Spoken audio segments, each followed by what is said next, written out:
আসসালামু আলাইকুম। আমি পপি। দীর্ঘ ২৮ বছর চলচ্চিত্রে কাজ করেছি, অনেক সুনামের সাথে, সম্মানের সাথে।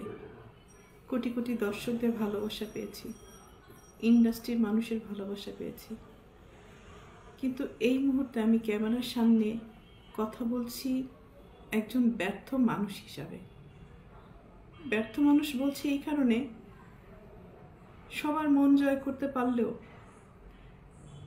দীর্ঘ ২৮ বছর আমি যাদের জন্য কাজ করেছি, যাদেরকে এই হাতে লালন পালন করেছি, তাদের কাছে আমি অযোগ্য একজন মানুষ। তাদের মন মতো চলতে পারিনি, তাদের মনের মতো করে নিয়ন্ত্রিত হতে পারিনি।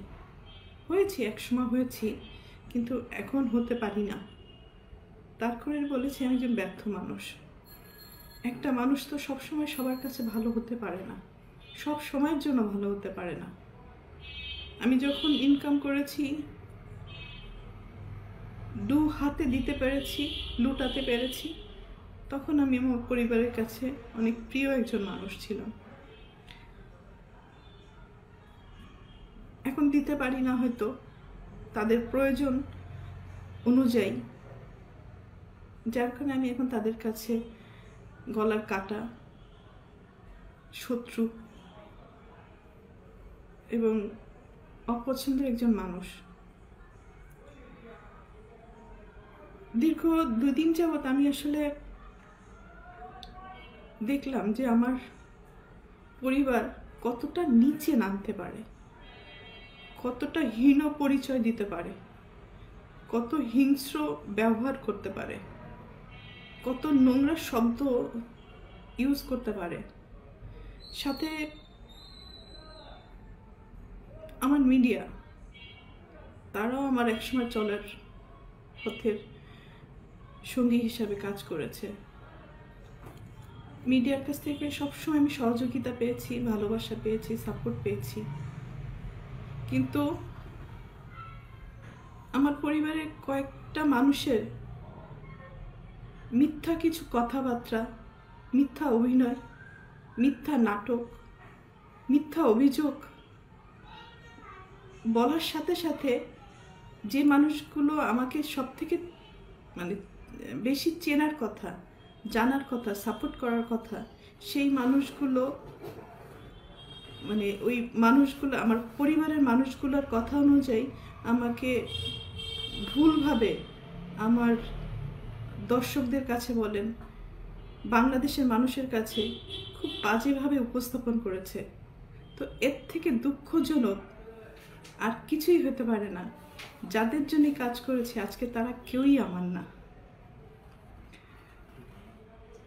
এই জন্য হয়তো আল্লাহ বলে, যার যার জীবন হিজ হিজ হুজ হুজ, কিয়ামতের মাঠে কেউ কাউকে চিনবে না। তো একটা মেন পয়েন্টে আসি। আজকে যে অভিযোগগুলো আমার মা আর বোন করছে, খুব স্ট্রংলি আমি প্রতিবাদ করলাম।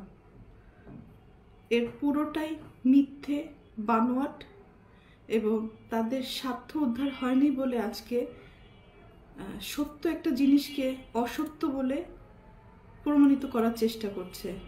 আমি একজন শিল্পী মানুষ, আমি কি ভূমিদস্যু? আজকে যাদেরকে আমি এই 2 হাতে ছোটবেলার থেকে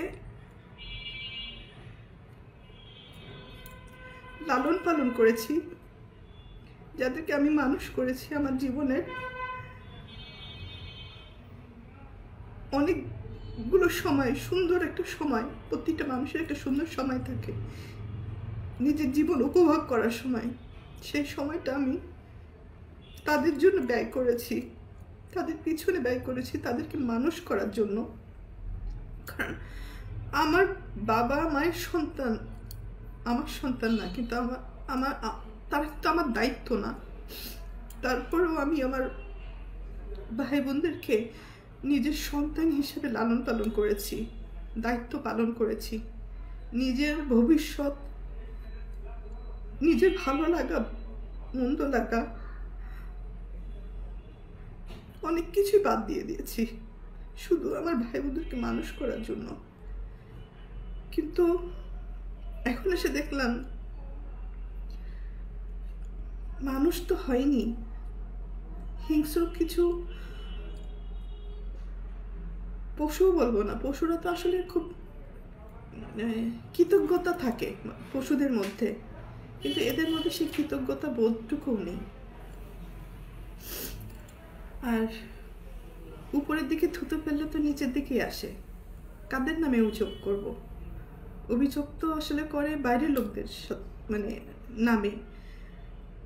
আর আমি যেহেতু আমার ভাই বোনদেরকে, আমার বাবা মাকে অনেক ভালোবাসি, যার কারণে আমার জীবনে আমি অনেক কিছু ফেস করেছি তাদের দ্বারা। নির্যাতিত হয়েছি, লাঞ্ছিত হয়েছি, অপমানিত হয়েছি। নিজের এত বছর যে আমি ইন্ডাস্ট্রিতে ইনকাম করেছি, তারা আমার সাথে বেইমানি করেছে। আমার সমস্ত অর্থ আমার কাছ থেকে নিয়ে নিয়েছে। আমার টাকা দিয়ে কেনা সয় সম্পত্তি কোনো কিছুই আমার নামে ছিল না, আমার প্রত্যেকটা ভাই বোনের নামে ছিল। আমার অ্যাকাউন্টগুলো শূন্য ছিল এবং আমার গাড়ি, শুধু আমার দেহটা ছাড়া আমার কোনো কিছুই আমার ছিল না। সব কিছুই তাদের আন্ডারে ছিল। আমিও তাদের আন্ডারে ছিলাম। তো একটা পর্যায়ে এসে মানুষের জীবনে বেঁচে থাকার জন্য কিছু না কিছু প্রয়োজন হয়। তো বেঁচে থাকার মতো শুধু আমার জানটা ছিল হয়তো। তো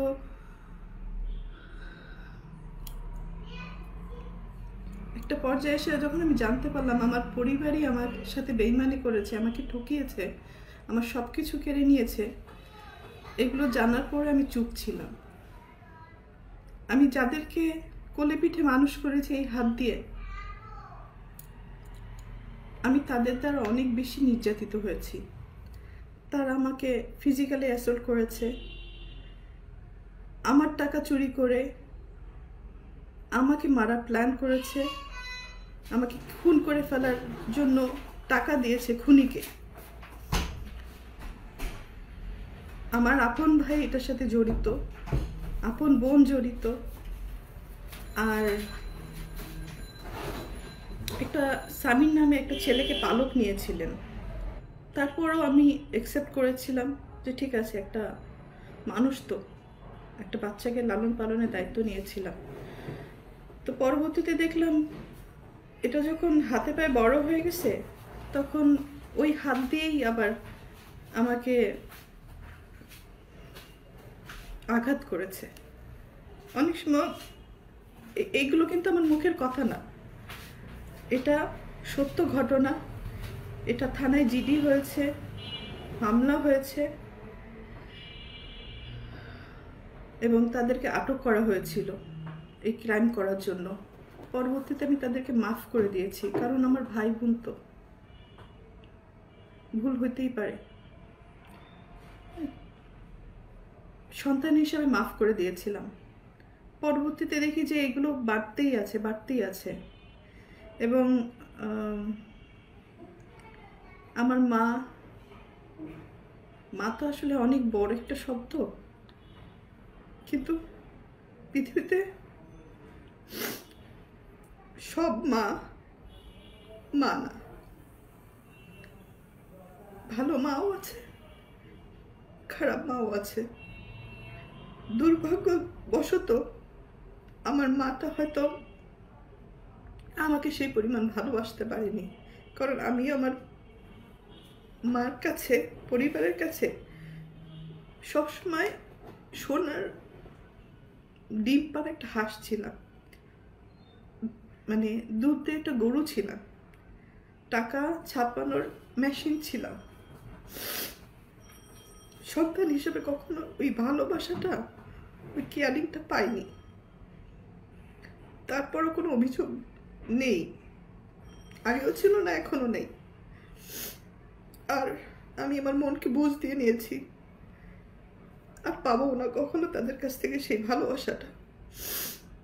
কারণ একটা মানুষ যখন মেশিনে পরিণত হয়, তখন তার মূল্য মেশিন হিসাবেই থাকে, মানুষ হিসাবে থাকে না।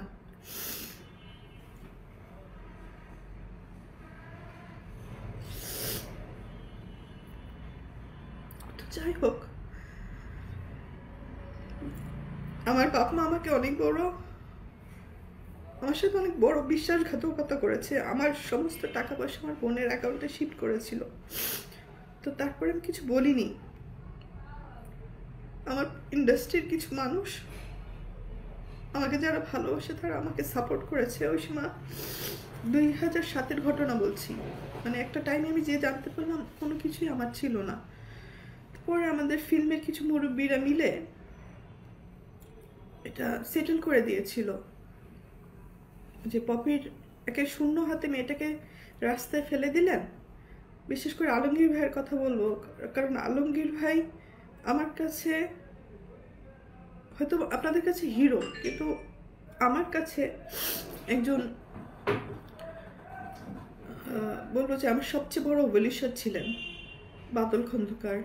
আরও আছে, আরও অনেক কাছের মানুষ আছে, তারা এই প্রবলেমগুলো ভিতরে ভিতরে জানতেন এবং ওনারা আমাকে অনেক সাপোর্ট করার চেষ্টা করেছেন। আমার বাবা মাকে ডাক দিয়ে বললো যে ওর কিছু জিনিস ওকে ফেরত দেন, কারণ এটা তো একটা মেয়ে, হ্যাঁ, ওর জীবনে বেঁচে থাকার জন্য কিছু না কিছু ফেরত দেন। তো তখন আমার বাবা মা কী কারণে আমার সাথে বেইমানি করেছিল আমি জানি না, হয়তো এরকম ঘটনা অনেক আছে। আমাকে আলমগীর ভাই একবার বলেছিল যে এটা এই সেম ঘটনাটা শাবানা ম্যাডামের সাথে হয়েছে। কারণ আমি না তখন মেন্টালি খুব আপসেট ছিলাম যে আমার বাপ মা ভাই বোন আমার সাথে এরকম করলো, বিশ্বাসঘাতকতা করলো, আমার সাথেই করলো। তখন আলমগীর ভাই আমাকে বলেছিল না, এই ঘটনা এর আগে অনেক মানুষের সাথেই হয়েছে। তো সেই সান্ত্বনা নিয়ে হয়তো আমি বাকি জীবনটা পার করতে চেয়েছিলাম এবং কাজ করে আমি আবার সারভাইভ করেছিলাম। তো বিগত কয়েকদিন যাবৎ একটা নিউজ বারবার করে আমার মা বোন এস্টাবলিশ করার চেষ্টা করছে যে আমি জমি দখল করতে গেছি। ভাই, যে মানুষটা দীর্ঘ 28 বছর ইন্ডাস্ট্রিতে কাজ করে নিজের জীবনের দিকে তাকায়নি, ভালো লাগা, ভালোবাসা বলেন, নিজের ভবিষ্যৎ বলেন, কোনো কিছুই আমি চিন্তা করি না। শুধু ইনকাম করে গেছি আর ভাই বোন মানুষ করে গেছি। শুধু ভাই বোন না, আমি আমার পুরো পরিবারে, আমার নানির ফ্যামিলিতে আমি সাপোর্ট করেছি, আমার দাদির ফ্যামিলিতে আমি সাপোর্ট করেছি। আমার কন্ট্রিবিউশন শুধু আমার ভাই বোন না, সব জায়গায় যতটুকু পেরেছি আমি সবাইকে সাহায্য করেছি। আমার মন মানসিকতা একেবারে ডিফারেন্ট, মানে আমি একা ভালো খাবো, ভালো থাকবো, আমি সবাইকে নিয়ে ভালো থাকতে চেয়েছি, ভালোভাবে বাঁচতে চেয়েছি। তো সেই পরিপ্রেক্ষিতে আসলে সবাইকে হেল্প করা। আমার নানি বাড়িতে যান, তার বাসায় যে সে যে ঘরটাতে থাকে সেই ঘরটাও কিন্তু আমার টাকা দিয়ে তোলা। আমার মা যে ঘরটাতে এখন খুলনাতে থাকে সেই ঘরটাও আমার টাকা দিয়ে তোলা। যে ভাড়াটে বাড়ির কথা উনি বলছেন সেই ঘরটাও আমার টাকা দিয়ে, আমার কষ্ট অর্জিত টাকা। রোদে পড়েছি, বৃষ্টিতে ভিজেছি, মানুষের অনেক ভালো কথাও শুনেছি, মানুষের অনেক মন্দ কথাও শুনেছি, অনেক ভালো গালিও দিয়েছে, আবার ভালো কথাও বলেছে, সম্মানও পেয়েছি, দুর্নামও পেয়েছি। তো সব কিছুর ঊর্ধ্বে হচ্ছে আমি একজন মানুষ। তো আমি আমার ফ্যামিলিকে সাপোর্ট করতে যে এই যে ঘরের কথা বলছি, সেই ঘরটা কিন্তু আমার বাবার 11 কাঠা জমি। তো 11 কাঠা জমির মধ্যে আমি আমার চাচার কিছু জমি কিনে রেখেছিলাম, মানে ফ্যামিলি প্রপার্টি, ফ্যামিলির সম্মান রক্ষা করতে যেয়ে আমি ফ্যামিলি কিছু প্রপার্টি কিনেছি। তো আমার চাচার অংশ কিনেছি, আমার ফুপুর অংশ কিনেছি, আমার বাবারও কিছু অংশ বিক্রি করে দিয়েছিল বাইরে, পরে আমি নিয়েছি কিনে এবং ওখানে ঘর তুলে দিয়েছি। তো কিছু অংশ আমি কিনেছিলাম যেটা রাস্তার সহকারে রেজিস্ট্রি হয়েছিল, মানে আমাকে জমি যখন কিনি তখন আমাকে জমির পিছনের অংশ দেওয়া হয়। তো পিছনের অংশে যেতে গেলে আপনারা সবাই জানেন এটা নর্মাল একটা জিনিস, বাড়ির পিছনের অংশ যদি কিনি তাহলে পিছনের অংশে যাওয়ার জন্য নিশ্চয়ই আমি হেলিকপ্টার দিয়ে যাব না বা ক্রেন দিয়ে ওখানে নামবো না, আমাকে যাওয়ার জন্য রাস্তা দিয়ে যেতে হবে। তো রাস্তাটা হচ্ছে আমার বাবা এবং চাচার জমির মাঝখান দিয়ে রাস্তাটা, যেখানে আমি আমার কেনা জমিতে আমি পৌঁছাতে পারবো। তো এই জমিটা রেজিস্ট্রি হয় 2008-এ। রেজিস্ট্রি হওয়ার পরে আপনারা, আমি সব প্রমাণ দিয়ে দিচ্ছি, ওই জমিতে এখনো পর্যন্ত আমি যেতে পারি না, ঢুকতে পারি না। কারণ কি, আমি যে ঘরগুলো তুলে দিয়েছিলাম ওই ঘরগুলো থেকে ভাড়া আসে, এই ভাড়া দিয়ে কিন্তু আমার বাবা চলতেন। একটা সময় আমার এই সেজ বোনের কন্ট্রোলেই ছিল এই ভাড়াগুলো। আমরা ঢাকায় থাকতাম, উনি ওখানে দেখাশোনা করতো এবং এই ভাড়াগুলো সে তার পকেটে নিত। যাই হোক, আমরা একটা পর্যায়ে ধরেন করোনার আগে আগে জানতে পারলাম, মানে কার কথা কি বলবো, মাফ করে দিবেন, মানে আমার পরিবারের কথা আজকে আমাকে পাবলিকলি বলতে হচ্ছে। এর থেকে দুঃখ, লজ্জার আর কিছুই হতে পারে না। মানে আমার এই বোনটা একটু বেপথে চলে যাওয়ার কারণে আমার বাবা 2019-এ বেপথে, মানে সে ওখানে কিছু অনিয়ম শুরু করেছিল,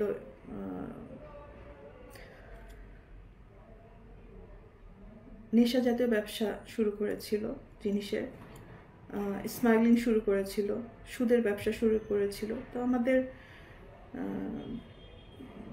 যতটুকুই আছে সম্মান ফ্যামিলিতে, মানে দেশের মানুষের কাছে সম্মান বলেন আর খুলনার মানুষের কাছে সম্মান বলেন, এই সব কিছু, মানে সব কিছুর কি বলে, সব কিছুর কারণে আমার বাবা তাকে এগুলো স্টপ করতে বলে। তো উনি স্টপ করে না এবং আমার মা তাকে এই সমস্ত অকারেন্সের জন্য তাকে সহযোগিতা করে, সাপোর্ট করে।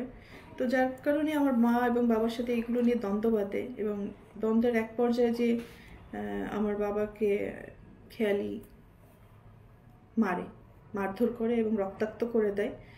তো বড় সন্তান হিসাবে এটা আমার সামনে হওয়াতে আমি আমার ছোট বোন এটা প্রোটেস্ট করি এবং প্রোটেস্ট করতে যে আমার বাবাকে সেভ করতে যে আমিও সেখানে ইনজিউর হই।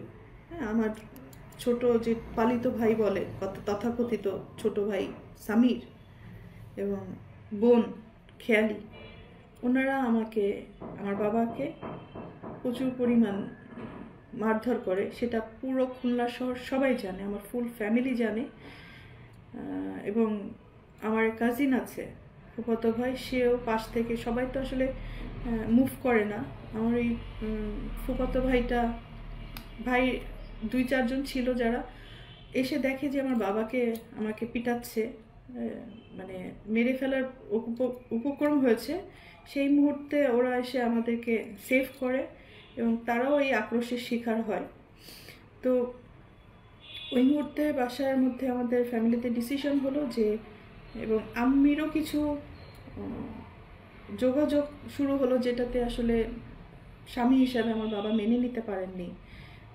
আসলে এটা বলা উচিত না, যাই হোক এখন বাধ্য হয়ে আমাকে বলতে হচ্ছে। না বললে আমার ইমেজ যেভাবে তারা নষ্ট করার চেষ্টা করেছে, আমার তো অল্প ছোটোখাটো একটা ইমেজ, সুন্দর যতটুকু কাজ করার চেষ্টা করেছি সেই ইমেজগুলো সে নষ্ট করার চেষ্টা করেছে এবং দেশের মানুষের কাছে আমাকে একদম ভূমিদস্যু হিসাবে প্রেজেন্ট করেছে।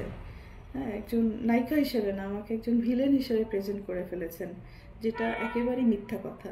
তাদের এই দোষগুলো দেওয়ার কারণেই, ঢাকতে যেয়ে এই কাণ্ড কারখানাগুলো করেছে। তো মেন কথাতে আসি।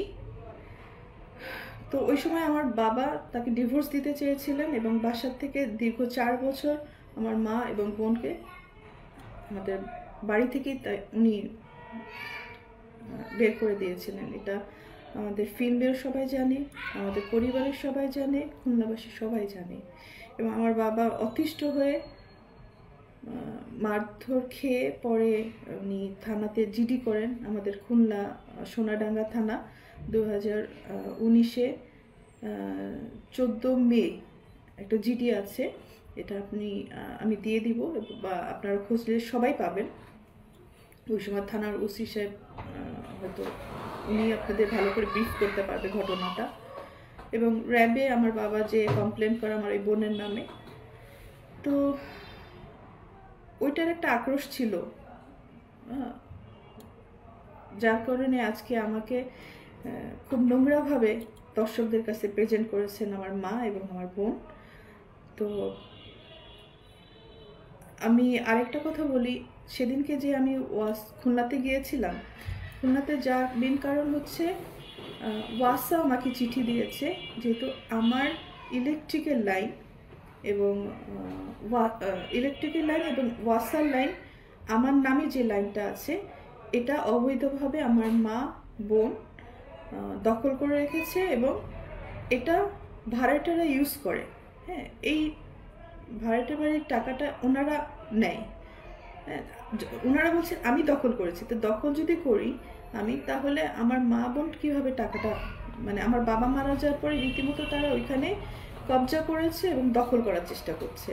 তো তারপর আমি বলছি যে, মনে করেছি যে আমার মা বোনই তো, খাইলে খাক, আমি ওটা দেখিও না, নেও না, আমি যাইও না, আমার রাস্তা আটকায় রাখার পরেও।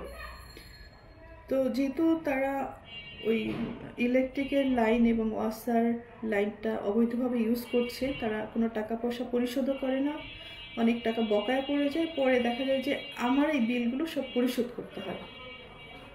ভাই, আমি তো মানুষ, কাহাতক করব, কতক্ষণ করব, কতদিন করব? আমার নিজের জীবনের দিকেও তো তাকাতে হবে। তো যার কারণে অফিসিয়াল চিঠি পাওয়ার পরে আমি ওখানে প্রেজেন্ট হই। প্রেজেন্ট হওয়ার পরে ওয়াসার একটা শুনানি ছিল যে ওয়াসার যে লাইনটা, আমার এই লাইনটা ছিল আমার চাচির নামে, যেটা আমার বাবা ওনার ওখানে ইউজ করতেন, কিন্তু পরবর্তীতে এটা মানে এটা একটা অবৈধ লাইন বলা হয়। তো যার কারণে অনেকগুলো টাকা, আব্বু মারা যাওয়ার পর অনেকগুলো টাকা বিল বকেয়া পড়ে যায়। পরে ওটা আমার বোন দিতে অস্বীকার করার পরে আমি ওই বিলগুলো পরিশোধ করি এবং আমার চাচিকে বলি যে উনি এই লাইনটা কি করবেন। তখন বললো যে পপি, তাহলে তুমি টাকা পরিশোধ করছো, তুমি এই লাইনটা তোমার নামে নিয়ে নাও। তো আমি তখন বললাম যে ঠিক আছে, আমাকে দিয়ে দেন। ওয়াসা এটা ইনকোয়ারি করে অফিসিয়াল লিগ্যাল কাগজপত্র প্রসিডিওর করার পরে আমাকে পারমিশন দিয়েছে। তখন ওয়াসা আমাকে চিঠি দিল যে আপনি আসেন অন দ্য স্পটে, এটা আমরা ইনকোয়ারি করব। তো ওই কারণে কিন্তু আমার ওখানে যাওয়া। এই রাস্তাটা আমাকে না দেওয়ার কারণে, না দেওয়ার জন্য ওনারা এই নাটকগুলো সাজাচ্ছেন এবং নোংরা কথা বলছেন যাতে এই রাস্তাটা না দেওয়া লাগে, মানুষকে ডাইভার্ট করছেন। এবং একটা জিনিস খুব সূক্ষ্মভাবে দেখবেন যে আমার পার্সোনাল লাইফ নিয়ে তারা বেশি খুব উৎসাহিতভাবে দর্শকদের কী জন্য বোঝানোর চেষ্টা করছেন। তো জমি দখল এক সাবজেক্ট, আমার পরিবার নিয়ে, আমাকে নিয়ে নোংরা কথা বলা এটা আরেকটা সাবজেক্ট। মানে ওনারা কি চাচ্ছেন, কি বোঝাতে চাচ্ছেন, এটা আমি হয়তো ক্লিয়ার, কিন্তু আপনার হয়তো ক্লিয়ার না। বাট আমি এখন ক্লিয়ার করি, ওনারা অবৈধভাবে আমার লাইনটা ইউজ করতে চাচ্ছেন, যেটা আমি বিগত দিনে সারা জীবন ভর্তুকি দিয়ে গেছি, ভর্তুকি দিয়ে যাব, আমি মৃত্যুর আগ পর্যন্ত তাদের মানে কাঠপুতুল হিসাবে তাদের কাছে থেকে যাব, এটা একটা চাওয়া তাদের। তো আমি আমার জীবন বাঁচাতে দূরে থাকাটা কি আমার অপরাধ? ভালো থাকাটা কি অপরাধ? সুস্থ সুন্দর থাকাটা কি অপরাধ? যদি এটা অপরাধ হয়ে থাকে তাহলে আমি অপরাধী, তবে ভূমিদস্যু হিসাবে আমি অপরাধী না। আমি আমার মাকে, আমি কিছু ভিডিও ক্লিপিংস দিব আপনাদেরকে, আপনারা দেখে জাজমেন্ট করবেন, এটা কি কোনো মা? এটা কি কোনো বোন? আমি নিজে অবাক হই যে আমি কাদের জন্য করেছি, কেন করেছি। এই সমস্ত কোশ্চেনের নিজের কাছে নিজে করতে করতে এখন আমি না মানে অনেক হিসাব মিলাতে পারি না, যার কারণে আমি সব কিছু থেকে দূরে চলে গেছি। আমি আর কতদিনই বাঁচব, যে কদিন বাঁচতে চাই একটু সুন্দরভাবে বাঁচতে চাই, একটু ভালো থাকতে চাই, একটু ভালো খেতে চাই, আল্লাহ খুদার নাম করতে চাই। আমার ফ্যামিলির কারণে আমি যতটুকু কাজ করতে যেয়ে মানুষের গালি খেয়েছি, যতটুকু পাপ কামাইছি, এগুলো সব কিছু মুছে ধুয়ে আমি সুন্দরভাবে মরতে চাই। এটা যদি আমার জন্য অপরাধ হয়ে থাকে, আমি অপরাধী ভাই। আর কিছু বলার নেই আমার। আমি কাগজ, পেপারস, ডকুমেন্ট সব আমি এই লিঙ্কে হয়তো দিয়ে দেব। আমার যারা সাপোর্ট করেন, আমার ওয়েলিশ যারা আছেন, মিডিয়ার সাংবাদিক ভাই বোনেরা, তাদেরকেও বলবো যে ভাই, একটা মানুষ যদি ভালোভাবে বাঁচতে চায়, তার নামে এত নোংরা কথা লিখেন না, বলেন না। পরিবারের মানুষ তো তার স্বার্থে আমাদেরকে ইউজ করে, স্বার্থ শেষ হলে চিনে না। আপনারও অন্তত পক্ষে যারা মিডিয়াতে ভালোভাবে কাজ করে গেছে, তাদেরকে অন্তত পক্ষে সম্মানের সাথে প্রেজেন্ট করেন। বিদায়টা যেন সম্মানের হয়, এতটুকুই আপনাদের কাছে চাওয়া। একজনের কথাতে বাজেভাবে একটা মানুষকে প্রেজেন্ট করেন না, অসম্মান করেন না। সুনাম কামাতে অনেক সময় লাগে, বদনাম করতে 1 সেকেন্ড লাগে। অ্যাটলিস্ট আমাকে একটু ভালো থাকতে দেন, একটু দোয়া করেন যাতে আমি ভালো থাকি। আমার মা হয়তো উনি মানসিকভাবে অসুস্থ, এতটুকুই বলবো যে আল্লাহর কাছে, যে আল্লাহ যেন ওনাকে হেদায়েত দান করেন, ওনাকে সুস্থতা দান করেন, ভালো এবং মন্দর বিচার করার তার জন্য বিবেক বুদ্ধি হয়। সন্তান সবাই সমান। যদি উনি সন্তান হিসেবে আমাকে বলে থাকেন, মেনে থাকেন, জেনে থাকেন, তাহলে সন্তান সবই সমান। আমি কিন্তু কারোর জমি দখল করিনি। যে মানুষটা সারা জীবন সবাইকে দিয়ে গেছে, আমার ভাই বোনের কাছে আমার কিছুই চাওয়ার নেই, কিছুই পাওয়ার নেই, শুধু একটু সম্মানের আশা করি। আপু কেমন আছেন? ভালো আছেন? ভালো থাকেন। আমিও দোয়া করি আমার ভাই বোন, আমার আত্মীয় স্বজন যেখানে যেভাবে আছেন সবাই ভালো থাকেন, দেশবাসী ভালো থাকে। সবার জন্য ভালোবাসা, ভালো দোয়াত করি। কারোর জন্য আমি ক্ষতিকর মানুষ না, পারলে দিয়েছি, না পারলে কারো ক্ষতি কোনোদিন করি নাই। আমি আমার বাবা মার কাছ থেকে কখনো কোনো কিছু নেয়নি। 14 বছর বয়সে ইনকাম করেছি, আমি করা শুরু করেছি। আমি আমার বাবার কাছ থেকে কবে একটা ঈদের জামা নিয়েছি, পেয়েছি, আমি বলতে পারবো না। আমার মা কবে আমার মাথায় তেল দিয়েছে, দুবেলা ভাত খাওয়াই দিছে, আমি বলতে পারবো না। কাজের তাগিদে অনেক কষ্ট করেছি। তো আমি যেখানে আছি অনেক ভালো আছি, সুস্থ আছি, সুন্দর আছি। ঘটে যা দীর্ঘ 28 বছরের ঘটনা, যা যা আমার সাথে হয়েছে, সেটা তো আসলে 28 মিনিট বা 1 ঘন্টাতে শেষ হবে না। অনেক কিছুই হয়েছে আমার সাথে। হয়তো আমি বোকা ছিলাম, আমাকে বোকা বানাতে খুব সহজ হয়েছে। আর আমার যখন একটু চোখ কান খুলেছে, তখনই আমি আমার পরিবারের শত্রু। হ্যাঁ, ওই যে বলে না, বিদেশে রোদে পুড়ে বৃষ্টিতে ভিজে টাকা ইনকাম করে দেশে পাঠায়, আর যারা খরচ করে তারা তো আনন্দে খরচ করে, তারা হিসাব করে খরচ করে না যে কতটুকু খরচ করছি। যতক্ষণ দিতে পারবেন পরিবারে, ততক্ষণই পরিবারের সবার কাছে প্রিয় মানুষ। যখন দিতে পারবেন না, তখন পরিবারে সব থেকে অপ্রয়োজনীয় একজন মানুষ হিসাবে গণ্যিত হয়। ওই যে বলে না, মা ওই গ্রামগঞ্জে বলে, যখন ছেলেমেয়েরা, একজন ছেলে একজন মেয়ে ইনকাম করে, তখন মা বড় মাছের মাথাটা তার পাতে দেয়। আর যখন ইনকাম করতে পারে না, পরবর্তীতে যে ইনকাম করে সেই মাছের মাথাটা প্লেট চেঞ্জ হয়ে যায়। তো আমার বেলায় আমি অনেক কিছুই, হয়তো ফিল্মের নায়িকা, আমি অনেক কিছুই মানে বাস্তব জীবনে দেখেছি। তো এতটুকু বলতে পারি, আমি ক্যামেরায় একজন ভালো অভিনেত্রী। ক্যামেরার সামনে স্ক্রিপ্ট পড়েছি, ডিরেক্টরের ডিরেকশন ফলো করেছি, হয়তো 3বার ন্যাশনাল অ্যাওয়ার্ড পেয়েছি। একজন ভালো অভিনেত্রী হিসাবে পুরস্কৃত স্বীকৃতি পেয়েছি আমি। কিন্তু বাস্তব জীবনে আমি খুবই কাছে একজন অভিনেত্রী। মানে অভিনয়টা আমার দ্বারা হয় না। অনেক কিছু সহ্য করেছি, তো মুখ বুজে সহ্য করাটাই হয়তো আমার পরিবার আমার দুর্বলতা মনে করেছে, আমার ক্ষতি করেছে যারা যারা, তারা সবাই মনে করেছে আমি হয়তো চুপ থাকি, হজম করি, কারো ক্ষতি করি না, এটা আমার দুর্বলতা। কিন্তু মানুষের যখন দেয়ালে পিঠ ঠেকে যায়, তখন সে একটা না একটা পর্যায়ে প্রোটেস্ট করে। তো আজকে আমার এই বক্তব্যটা হচ্ছে অন্যায়ের বিরুদ্ধে প্রোটেস্ট করলাম। মা বলে যে সমস্ত কথা ইমোশনালি মানুষকে ব্ল্যাকমেলিং করে, আমি এর আগেও তাকে মাফ করে দিয়েছি। আমার মা কথায় কথায় বলে যে আমাকে খাট কিনে দিল না, আমাকে মোবাইল কিনে দিল না, আমাকে টিভি কিনে দিল না।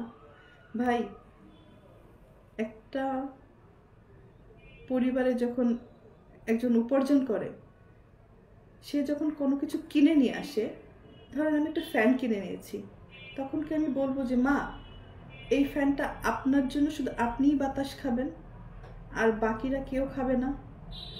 বা আমার বাসায় আরও 5জন লোক আছে, 5টা ভাই বোন আছে, তো আমি কি ফ্যান কিনলে আমার মার জন্য একটা কিনবো, আমার 5টা ভাই বোনের জন্য 5টা ফ্যান কিনবো? একটা টিভি যখন কিনে নিয়ে আসি, তখন আমি আমার মাকে বলবো যে মা আপনার জন্য একটা টিভি কিনে নিয়েছি, এবং আমার আরও 5টা ভাই বোন আছে, এই 5টা ভাই বোনের জন্য 5টা টিভি কিনেছি।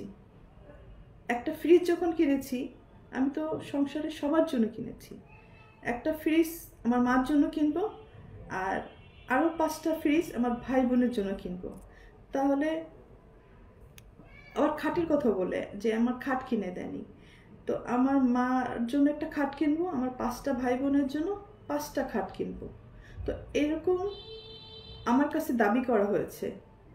তো আমি জানতে চাই এই দাবিটা কি শুধু আমার বেলায় করা হয়েছে, নাকি পৃথিবীর সব মায়েরাই এই দাবি করে? আমার জানার খুব ইচ্ছা।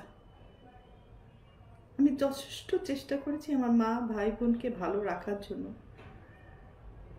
আমার বাপ মা আমাকে পড়াশোনা করায় ভালো ডাক্তার বানাতে পারতো, ইঞ্জিনিয়ার বানাতে পারতো, একজন কোরআনে হাফেজ বানাতে পারতো। অনেকে ব্যঙ্গ করে বলে আপনার মা আপনাকে নায়িকা বানাইছে। নায়িকা বানানোটা কি খুব কৃতিত্বের কাজ? নায়িকা বানালে তো একটা ভালো ফ্যামিলিতে বিয়েও হয় না। আমি আমার ভাই বোনকে পড়াশোনা করে মানুষের মতো মানুষ করতে চেয়েছি। আমি চেয়েছি তারা ওই ডাক্তার হোক, ইঞ্জিনিয়ার হোক, নিজের পায়ে নিজে দাঁড়া, একটা ভালো পরিবারে তাদের বিয়ে হোক। এটাই আমি মানে আমার সন্তানের জন্য যেভাবে আমি চাইতাম, আমার ভাই বোনের জন্য তাই চেয়েছি। কিন্তু মা হিসাবে আমার মা আমার জন্য কী চেয়েছে, আমার ভাই বোনদের জন্য কী চেয়েছে।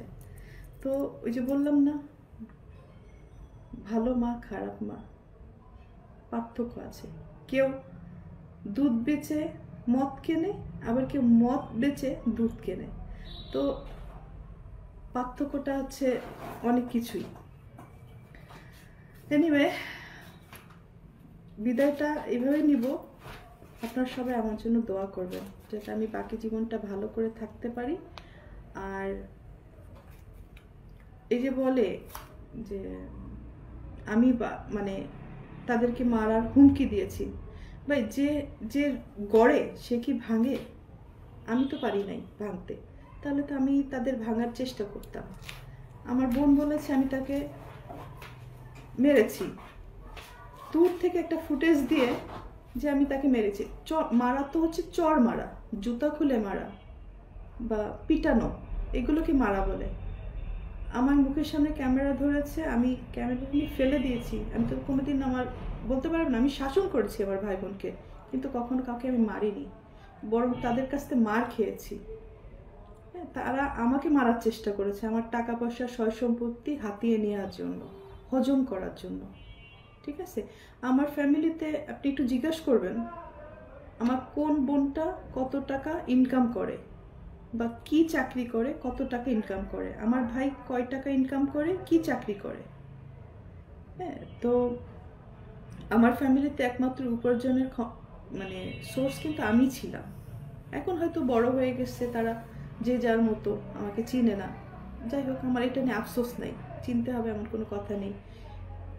আমার ভাই বোন এবং মাদের কাছে একটাই অনুরোধ, আমাকে চেনার দরকার নেই, আমাকে শুধু একটু ভালো থাকতে দিলেই আমি খুশি, আমাকে একটু সুন্দরভাবে বাঁচতে দিলে আমি খুশি, আমার কিচ্ছু লাগবে না।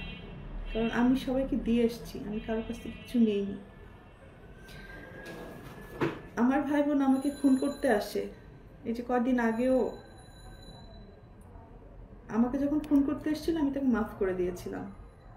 সামি নামের যে ছেলেটা এবং আমার আপন ভাই মিলে আমাকে খুন করতে এসেছিল, আমি মাফ করে দিয়েছি।